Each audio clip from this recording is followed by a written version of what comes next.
अलमरा बुनियादी तौर पर कुरान पाक के हरूफ मुक़त्तियात का मजमूआ है। अलिफ लाम मीम रा। हमने कुछ यतीम बच्चों को गोद लिया है और उनकी परवरिश का मुकम्मल ज़िम्मा हमने लिया है। मेरी ये ख्वाहिश थी कि मैं जिन बच्चों को गोद लूँ उनको अपने बच्चे समझकर उनकी परवरिश करूं और उनकी पर्सनैलिटी की डेवलपमेंट पे ख़ास तवज्जो दूं। इन बच्चों को गोद लिया तो मैंने यही सोच के लिया है कि ये मेरे अपने बच्चे हैं, तो अब ये किसी और के नहीं, ये मेरे अपने ही बच्चे हैं और इनसे मैं उसी तरह से प्यार करती हूँ जैसे मैं अपने बच्चों से प्यार करती हूँ। अस्सलाम वालेकुम नाज़रीन, टुडे डिजिटल के साथ मैं हूं आपकी मेज़बान आमना उस्मान। नाज़रीन, आज मेरे साथ एक ऐसी शख्सियत मौजूद है जिनका नाम है सोफिया वड़ाइच। एक ऐसी शख्सियत हैं जिन्होंने अपने वालिद की वसीयत की पासदारी करते हुए 27 साल से मुख्तलिफ़ लोगों को खाना खिला रही हैं और साथ ही साथ उन्होंने अब अपना भी एक प्रोजेक्ट स्टार्ट किया है। मेरे साथ इस वक्त मौजूद हैं सोफिया वड़ाइच। इनसे बात करते हैं और जानते हैं कि किस तरह पहले ये खाने का भी काम कर रही हैं और साथ ही साथ जो है वो नए प्रोजेक्ट को भी लेके जा रही हैं। अच्छा, मुझे ये बताएं कि जिस तरह ये अलमराह के नाम से आपका ये जो फाउंडेशन है, क्या मतलब है इस अलमराह का? अलमरा बुनियादी तौर पर कुरान पाक के हरूफ मुक़त्तियात का मजमूआ है। अलिफ लाम मीम रा। अच्छा, ये कुरान पाक में अल्फाज जहाँ जहाँ भी इस्तेमाल हुए हैं उसके बाद नॉलेजबिलिटी की बात हुई है, तो इन सब अल्फाज को मिला के हमने इसका नाम अलमरा रखा है। वालिद साहब आपके 27 साल से मुख्तलिफ़ लोगों को जो बुर्जी के मुकाम पर, गुलबर्ग के मुकाम पर और मुख्तलिफ़ जगहों पे खाना खिलाते रहे, उसमें हमें कुछ बताएं कि वो किस तरह से आपका जो सारा सेटअप है वो चल रहा है। जी, मेरे वालिद साहब मेजर रशीद वड़ाइच ने ये स्टार्ट किया था 1995 में और उसके बाद 2009 में उनकी डेथ के बाद, क्योंकि I am the only child of my parents, तो फिर मैंने उनके काम को कंटिन्यू किया और मैंने उनके खाने का जो सिलसिला था उसको जारी रखा और अब मैंने ये नया प्रोजेक्ट स्टार्ट किया है। अलमरा फाउंडेशन के नाम से हमने कुछ यतीम बच्चों को गोद लिया है और उनकी परवरिश का मुकम्मल ज़िम्मा हमने लिया है। कितने बच्चे हैं इस वक्त आपके पास?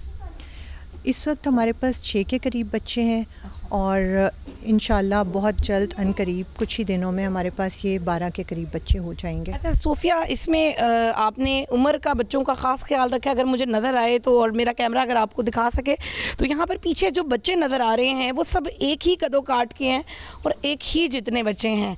तो सोफिया से जानते हैं कि सोफिया क्या वजह है कि ये सारे बच्चे एक ही उम्र के आप लोगों ने रखे?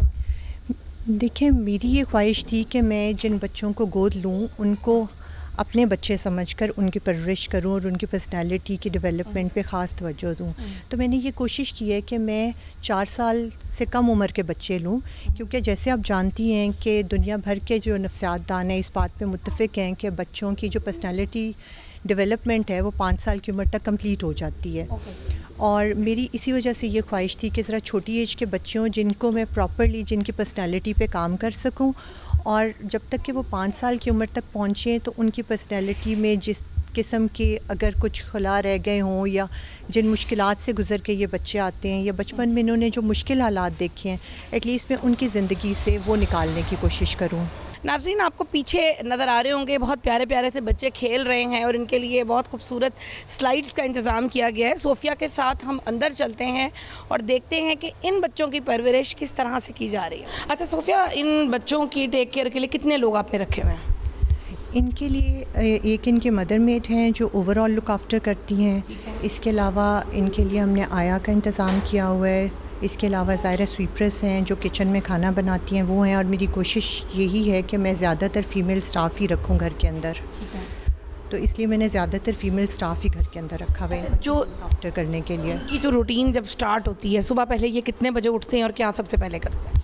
सुबह ये अर्ली मॉर्निंग उठते हैं, उसके बाद ये खजूर और बादाम इनका नाश्ता होता है वो करते हैं। उसके बाद इनका जो है शावर लेते हैं ये बच्चे, फिर ये स्कूल के लिए तैयार होते हैं, फिर लाइट सा नाश्ता करते हैं, स्कूल चले जाते हैं। स्कूल से वापस आके फिर इनका लंच टाइम होता है, उसके बाद कारी साहब आ जाते हैं। अच्छा। उसके बाद हमारी साइकोलॉजिस्ट हैं वो आ जाती हैं 3 to 4 आवर्स के लिए, वो इनका सेशन लेती हैं। इनके लिए एक साइकोलॉजिस्ट का भी इंतज़ाम किया? जी बिल्कुल।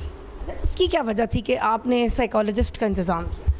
ये बच्चे जो इस उम्र में अपने घरों से आ जाते हैं, ये ज़ाहिर है नॉर्मल बच्चे तो नहीं होते, बहुत सारी तकलीफ़ें और मुश्किलात से गुज़रते हुए ये बच्चे यहाँ तक पहुँचते हैं। तो मेरी ये ख्वाहिश थी कि इन बच्चों की पर्सनैलिटी पे काम करूँ और जो इनकी पर्सनैलिटी में ड्रॉबैक्स रह गए हैं या जो इन्होंने बचपन में सफ़र किया है उसके ऊपर काम करके हम उसको ओवरकम करने की कोशिश करें, ताकि जब ये बड़े हों और ये सोसाइटी में जाएँ तो ये प्रॉपर तरीके से सोसाइटी को सर्व कर सकें। अच्छा, और जो ये साइकोलॉजिस्ट है यही इन बच्चों को पढ़ाती भी हैं? जी, ये साथ में इनके साथ डिफरेंट एक्टिविटीज़ करती हैं, ब्रेन बूस्टिंग एक्टिविटीज़ करवाती हैं इनको। इसके अलावा ये इनको जो है इनकी पर्सनैलिटी असेसमेंट के डिफरेंट टेस्ट इनके ऊपर अप्लाई करती हैं, साइकोलॉजिकल टेस्ट उससे जी। और फिर इनकी पर्सनैलिटी पे काम करते हुए इनको डिफरेंट जो है ना इनके ऊपर बिहेवियर थेरेपीज़ अप्लाई करती हैं और इस पर डिफरेंट तरीके से इनकी पर्सनैलिटी की ग्रोथ के लिए काम करती हैं। ये बच्चे आपको क्या कह के पुकारते हैं? जी, ये बच्चे मुझे मामा बोलते हैं। अच्छा, ये मामा बोलते हैं आपको। बहुत मुश्किल नहीं है कि अपने बच्चों होते हुए, माशाल्लाह से आपके अपने 4 बच्चे हैं और उनके साथ आप किसी और के बच्चों को पाल रही हैं, आपको मुश्किल नहीं लगती? जी, जब मैंने इन बच्चों को गोद लिया तो मैंने यही सोच के लिया है कि ये मेरे अपने बच्चे हैं, तो अब ये किसी और के नहीं, ये मेरे अपने ही बच्चे हैं और इनसे मैं उसी तरह से प्यार करती हूँ जैसे मैं अपने बच्चों से प्यार करती हूँ। कभी आपके बच्चों ने जेलसी महसूस की? नहीं, मेरी बेटियाँ क्योंकि बड़ी हैं और वो ख़ुद इस चीज़ में बहुत ज़्यादा इन्वॉल्व हैं और वो मेरे साथ बहुत हेल्प भी कराती हैं इन बच्चों का ख्याल करने में, इनकी लुक आफ्टर करने में, इनको स्टोरी सुनाती हैं आके, इनके साथ टाइम स्पेंड करती हैं। और बेटे थोड़े छोटे हैं लेकिन वो भी इनको अपने छोटे भाइयों की जगह समझते हैं और इनको डिफरेंट तरीक़ों से चीज़ें जो खुद सीख के आते हैं स्कूल से वो इनको गाइड करने की कोशिश करते हैं। जैसे इनकी स्पोकन पे ध्यान दे रहा है मेरा बड़ा बेटा जो है मेरा, वो कोशिश करता है कि वो इनकी जैसे इनको थोड़ा सा इनकी लैंग्वेज इम्प्रूव करने के लिए इनको सिखाने की कोशिश करता है। तो सब हम लोग सब फैमिली मिलके इनके लिए जो है ना काम कर रहे हैं साथ में। अच्छा, ये जो आपने घर है ये इनके लिए रेंट पे लिया हुआ है और इसमें क्या क्या पोर्शंस आपने इनके लिए बनाए हुए हैं? ये घर हमने रेंट पे लिया और ये घर मैंने अपने घर के बिल्कुल करीब लिया है, वॉकिंग डिस्टेंस पे, ताकि मैं यहाँ पे बहुत रेगुलरली विज़िट कर सकूँ। दिन में 2 से 3 दफ़ा मैं लाजमी यहाँ पे आती हूँ, 2 दफ़ा के करीब मेरे बच्चे आते हैं यहाँ पे। मेरी ये ख्वाहिश होती है कि मैं ज़्यादा टाइम यहाँ पे स्पेंड करूँ और इन बच्चों के साथ रुकूं ताकि इनका प्रॉपर एक मैं ब्रॉटअप कर सकूं, क्योंकि दूर रहती तो ये मेरे लिए मुश्किल था कि बार बार आना, वो प्रैक्टिकल नहीं होता। आप मैक्सिमम दिन में 1 दफ़ा आ सकते हैं। तो मेरी यही ख्वाहिश थी कि मैं ज़्यादा से ज़्यादा टाइम इनके साथ स्पेंड करूं, इसलिए अपने घर के बहुत करीब लिया मैंने ये घर। जी, हमारे पास ये बच्चों के लिए बेडरूम्स हैं और इसके अलावा किचन है जहाँ पे बच्चों के लिए फ़्रेश खाना बनता है और खाने का जो मेन्यू है वो भी हम वीकली बेसिस पे रिवाइज़ करते हैं। और हमारी यही कोशिश होती है कि बच्चों को वही फूड दिया जाए जो ना सिर्फ हेल्दी और न्यूट्रिशियस हो बल्कि उनके लिए इंटरेस्टिंग भी हो और वो शौक़ से खाएँ। नॉर्मली क्या खाने पीने में चीज़ें होती हैं? इनका हमने बहुत बैलेंस किस्म की डाइट बनाई हुई है ताकि उसमें वेजिटेबल्स भी आएँ और उसके अंदर जैसे मीट भी आए, उसमें एग्स भी आएँ, बच्चों की जो है ना पूरी न्यूट्रिशनल नीड्स वो पूरी हों। हमने उस हिसाब से इनका बनाया होता है पूरा मेन्यू। मुझे ये बताएं कि ऐसा क्या ख़ास बात है जो आप ये कहेंगी, लोगों ने, बहुत सारे लोगों ने SOS विलेजेस भी बनाए हुए हैं, बहुत सारे ऐसे ऑर्फनेज होम भी हैं, ऐसा ख़ास क्या है कि जो सोफिया के ऑर्फनेज होम में कुछ मुख्तलिफ है? देखिए, मेरे ख्याल से जो सब लोग ये काम कर रहे हैं हर कोई अपने तरीके से बहुत अच्छा काम कर रहा है और हर कोई ही डिफरेंट है एक दूसरे से। मेरा जो ख्याल है कि जो मैं कर रही हूँ, मैंने इसको ऑर्फनेज नहीं बनाया, मैंने इसको अपना एक घर बनाया है जिसमें मैंने इन बच्चों को अपना बच्चा बनाया है। तो ये शायद एक मुख्तलिफ चीज़ है और मैं इन्हें घर का एनवायरनमेंट दे रही हूँ। जिस तरह से घर में बच्चे उठते हैं, डिफरेंट एक्टिविटीज़ करते हैं, स्कूल जाते हैं, उनको घर में टीचर पढ़ाने आती हैं, कारी साहब आते हैं, उनको माँ स्टोरी सुनाती है, शाम को टीवी देखते हैं। तो मैंने ये कोशिश की है कि मैं इनको एक घर का माहौल दूँ और ये बच्चे नॉर्मल बच्चों की तरह जो घरों में रहते हैं रिश्तों के साथ बड़े हों। जिस तरह मुझे ये बच्चे मामा बोलते हैं, मेरे हस्बैंड को पापा बोलते हैं, मेरी बेटियों को आपी बोलते हैं, मेरे बेटों को बड़ा भाई बोलते हैं।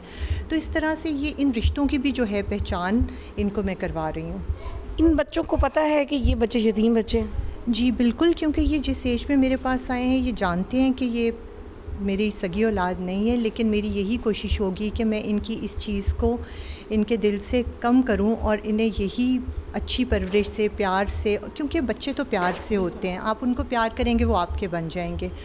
तो मैं इनको इसी तरीके से बड़ा करूं कि आहिस्ता आहिस्ता इनके दिल से ये चीज़ भी ख़त्म हो जाए कि ये मेरी सगी औलाद नहीं है, मैं इनसे सगी औलाद से बढ़ के प्यार करूं। अच्छा सोफिया, मुझे ये बताएं कि एक बच्चे की परवरिश पे कितना इस वक्त आप लोगों का ख़र्चा आ रहा है? तकरीबन एक बच्चे की परवरिश पे 50 से 55 हज़ार के करीब हमारा जो है वो ख़र्चा आता है, क्योंकि हम इन्हें अच्छे स्कूल्स में पढ़ाई करा रहे हैं। इसके अलावा हम इन्हें बहुत अच्छी फैसिलिटीज़ दे रहे हैं और मेरी कोशिश भी यही है कि इनको मैं बहुत अच्छी किस्म की लाइफ दूँ।